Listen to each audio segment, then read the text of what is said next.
ഗൗതം അദാനിക്കെതിരെ വമ്പൻ അറസ്റ്റ് വാറന്റാണ് ഇപ്പോൾ വന്നിരിക്കുന്നത്. സൗരോർജ്ജ കോഴക്കേസിൽ അമേരിക്കൻ കോടതിയിൽ നിന്ന് അറസ്റ്റ് വാറന്റ് നേരിടുന്ന ഗൗതം അദാനിക്ക് മുമ്പിൽ പ്രതിസന്ധികൾ ഏറെയാണ്. അമേരിക്കൻ നിയമപ്രകാരം കുറ്റപത്രം വായിച്ചു കേൾപ്പിക്കാനായി കോടതിയിൽ ഹാജരാകേണ്ടി വരും. വിചാരണ കാലയളവിൽ രാജ്യാന്തര യാത്രാവിലക്കും അമേരിക്കയിലെ ആസ്തികളും ഫണ്ട് സമാഹരണവും മരവിപ്പിക്കുന്ന സ്ഥിതിയും ഉണ്ടാകാം. ഇന്ത്യയും അമേരിക്കയും സംയുക്തമായി ഒപ്പിട്ട 1997 കരാർ പ്രകാരം ഇരു രാജ്യത്തെയും നിയമപ്രകാരം 1 വർഷമോ അതിൽ കൂടുതലോ തടവ് ശിക്ഷ ലഭിക്കാനിടയുള്ള കുറ്റം ചെയ്തതായി ആരോപിക്കപ്പെട്ടവരെ പരസ്പരം കൈമാറാൻ വ്യവസ്ഥയുണ്ട്. അറസ്റ്റും വിചാരണയും പിഴശിക്ഷയുമടക്കം നേരിടേണ്ടി വരുന്ന കുറ്റങ്ങളാണ് അദാനിക്കും കൂട്ടർക്കുമെതിരെ ഇപ്പോൾ ചുമത്തിയിരിക്കുന്നത്. അദാനിക്കെതിരെ കഴിഞ്ഞ മാസമാണ് അറസ്റ്റ് വാറന്റ് പുറപ്പെടുവിച്ചതെന്ന് റിപ്പോർട്ടുകളുണ്ട്.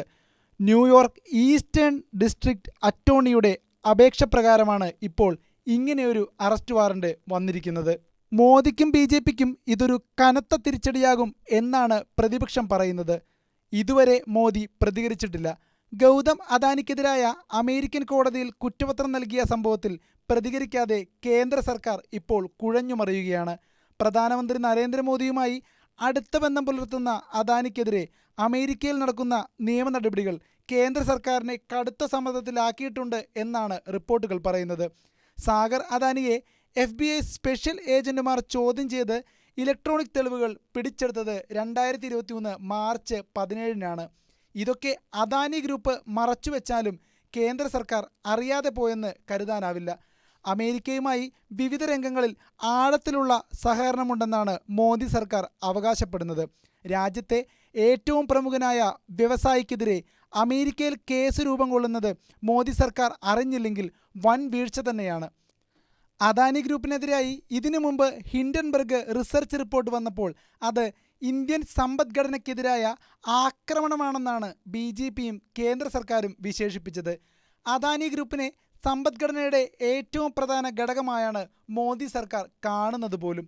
ഇപ്പോൾ അവർക്കെതിരെ അമേരിക്കയിൽ ഗുരുതര കേസ് വന്നപ്പോൾ മൗനം പാലിക്കുകയാണ് കേന്ദ്രവും പ്രധാനമന്ത്രി നരേന്ദ്രമോദിയും. നരേന്ദ്രമോദിയെ അദാനിയുടെ ഉറ്റ സുഹൃത്തെന്ന് വിളിച്ച് കളിയാക്കുന്ന രാഹുൽ ഗാന്ധിയും പ്രതിപക്ഷവും ഇതൊരു രാഷ്ട്രീയമായുധമാക്കാനുള്ള സാധ്യത വളരെ കൂടുതലാണ്. അവരതിന് വിളവിട്ട് കഴിഞ്ഞു. എന്നാൽ അമേരിക്കയിലുള്ള റിപ്പോർട്ടുകൾ പറയുന്നത് അദാനിയുടെ ഈ പ്രശ്നം മൂലം ഇന്ത്യക്കെതിരെയോ മോദിക്കെതിരെയോ ഒരു നീക്കം ഉണ്ടാവില്ല എന്നതാണ്. അമേരിക്കയും ഇന്ത്യയുമായുള്ള ബന്ധത്തെ ഈ ഒരു പ്രശ്നം ബാധിക്കില്ല എന്നും റിപ്പോർട്ടുകൾ വ്യക്തമാക്കുന്നു.